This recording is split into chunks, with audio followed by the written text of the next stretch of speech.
இயேசுவில்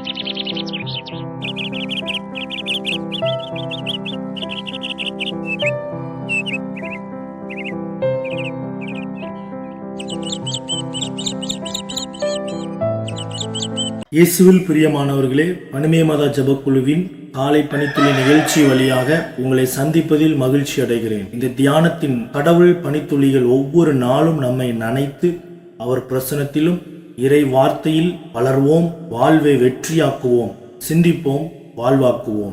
ஆமென். Praise the Lord. இயேசு கிறிஸ்துவுக்கு பிரியமான எனதருமை சகோதர சகோதரிகளே, நம் ஆண்டவராகிய இயேசு கிறிஸ்துவின் நாமத்தில் OLS பிரேயர் டீம் சார்பாக என் அன்பின் வாழ்த்துக்களை தெரிவிப்பதில் மிகுந்த மகிழ்ச்சி அடைகின்றேன். இன்று ஆண்டவர் நமக்கு தரும் ஆசீர்வாதத்தை தியானிப்போம். இறைவாக்கினர் ஓசேயா 11ஆம் அதிகாரம் 4வது இறைவசனம். பரிவு என்னும் கட்டுகளால் அவர்களை பிணைத்து அன்பு கயிறுகளால் கட்டி நடத்தி வந்தேன். அவர்கள் கழுத்தின் மேல் இருந்த நுகத்தை அகற்றினேன். அவர்கள் பக்கம் சாய்ந்து உணவு ஊட்டினேன். அன்புக்குரியவர்களே, கடவுளின் மக்களாகிய நம்மேல் கடவுளின் பேரன்பை குறித்ததான ஒரு வசனம்தான் இது. இந்த வசனத்தில் 4 விதமான ஆசீர்வாதங்களை ஆண்டவர் கூறுகின்றார். முதலாவதாக, பரிவு என்னும் கட்டுகளால் நம்மை அவருடன் பிணைத்துக் கொள்கிறார். தூய ஆவியின் கனியில் ஒன்றுதான் பரிவு. ஆண்டவர் இரக்கமும் பரிவும் உள்ள இறைவன், சினம் கொள்ள தயங்குபவர், பேரன்பு மிக்கவர், நம்பிக்கைக்கு உரியவர். ஆயனில்லாத ஆடுகளைப் போல வழி தெரியாமல் அலைந்து திரிந்து கொண்டு சோர்ந்து இருந்த நம்மை கண்டு பரிவு கொண்டார் நம் ஆண்டவர். அதைப்போல நாமும் பிறரை கண்டு அவர்களுக்கு நன்மை செய்து ஒருவருக்கொருவர் பரிவு காட்ட வேண்டும் என்று ஆண்டவர் இன்று நம்மை அழைக்கின்றார். மாட்டையும் கழுதையையும் பிணைத்து வயலில் உழலாகாது. அதுபோல் இயேசுவின் மேல் நம்பிக்கை கொண்ட நாம் நம்பிக்கை அற்றவருடன் பிணைத்து கொள்ள வேண்டாம். ஏனெனில் ஒளிக்கும் இருளோடு பங்கு இல்லை. ஞானத்தின் விலங்குகளில் நம் கால்களை பிணைத்து கொள்ள வேண்டும். இறைவனின் பரிவினால் அவருடன் நாம் பிணைக்கப்பட்ட வாழ்வை வாழும் பாக்கியம் கிடைக்கிறது. இரண்டாவதாக, அன்பு கயிறுகளால் கட்டி நடத்தி வருகிறார். ஆண்டவர் நமக்கு முடிவில்லாத அன்பு காட்டி தம் பேரன்பால் நம்மை தம்மிடம் ஈர்த்து கொண்டுள்ளார்.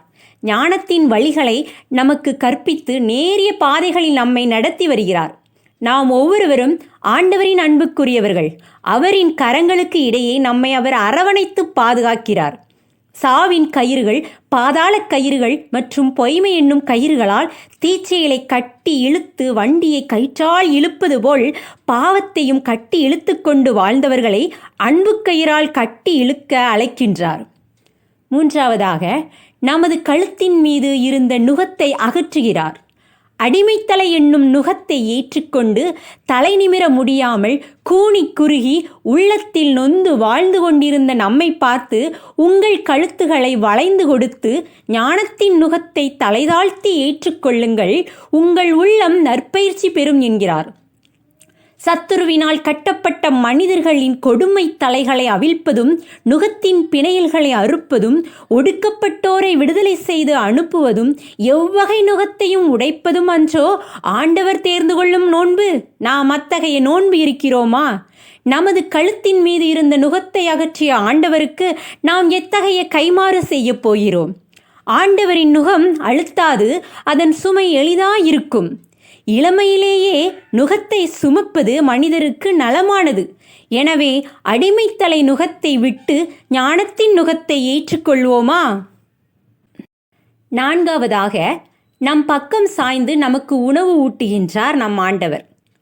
கடவுளுக்கு பயப்படுகிறவர்கள் பக்கம் சாய்ந்து அவர்கள் மன்றாட்டை கேட்கும் நம் ஆண்டவர் நமக்கு நம் வாழ்க்கை பயணத்தில் தொடர்ந்து புத்துணர்வு பெற்று வாழ தமது வார்த்தையாகிய மன்னாவை ஒவ்வொரு நாளும் நமக்கு கொடுத்து நமக்கு ஊட்டுகின்றார். கடவுள் தரும் உணவு வானிலிருந்து இறங்கி வந்து நமக்கு வாழ்வு அளிக்கிறது. நல்லோர் தம் சொற்களின் பலனான நல்லுணவை உண்கிறார்கள். நிலத்தை உழுது பண்படுத்தி பயிரிடுவோர் மிகுந்த உணவு பெறுவர். எனவே இதயமாகிய நமது நிலத்தை பண்படுத்தி வார்த்தை என்னும் விதையை நமது இதயத்தில் விதைத்து அதன் பலனை பெறுவோமா? ஏனெனில் கடவுளுக்கு அஞ்சி நடப்போருக்கு வயிறார உணவு கிடைக்கும் என்று விவிலியம் நமக்கு கூறுகிறது. மகிழ்ச்சியான நல்ல உள்ளம் உணவுப் பொருளை சுவைத்து இன்புறுகிறது. எனவே மகிழ்ச்சியுடன் வேதத்தை தியானிப்போமா? பாலைவனத்தில் இஸ்ரேல் மக்கள் வானதுதரின் உணவாகிய மன்னாவை உண்டனர். உடல் கொண்ட அனைத்திற்கும் உணவூட்டுபவராகிய கடவுளின் பேரன்பை நினைத்து அவருக்கு நன்றி செலுத்துவோமாம். சிந்திப்போம், வாழ்வாக்குவோம். நாம் ஜெபிப்போம். மனிதர் அப்பத்தினால் மட்டுமல்ல, மாறாக கடவுளின் வாய்ச்சொல் ஒவ்வொன்றாலும் வாழ்வர் என்று கூறிய ஆண்டவரே, பேரன்பால் எங்களை ஈர்த்து கொண்டவரே, பாவத்திற்கு அடிமைகளாயிராதபடி எங்களின் நுகத்தடிகளை முறித்து எங்களை நிமிர்ந்து நடக்க பண்ணின எங்கள் கடவுளாகிய ஆண்டவரே, தகுந்த வேளையில் எங்களுக்கு பதிலளித்து விடுதலை நாளில் துணையாயிருந்து எங்களுக்கு மீட்பு அளித்தவரே, உம்மை போற்றுகின்றோம், உம்மை புகழுகின்றோம், உமக்கு நன்றி செலுத்துகின்றோம். நீர் விரும்புகிற நோன்பு இருந்து வாழ எங்களுக்கு அருள் புரிய வேண்டுமென்று எங்கள் ஆண்டவரும் மீட்பெருமாகிய இயேசுவின் மூலம் ஜெபிக்கின்றோம் அன்பு தந்தையே, ஆமேன். God bless you. இந்த நாள் ஆண்டவரின் அன்பை ருசித்து அவர் விரும்பும் நோன்பு இருந்து வாழும் நாளாக அமைய வாழ்த்துக்கள்.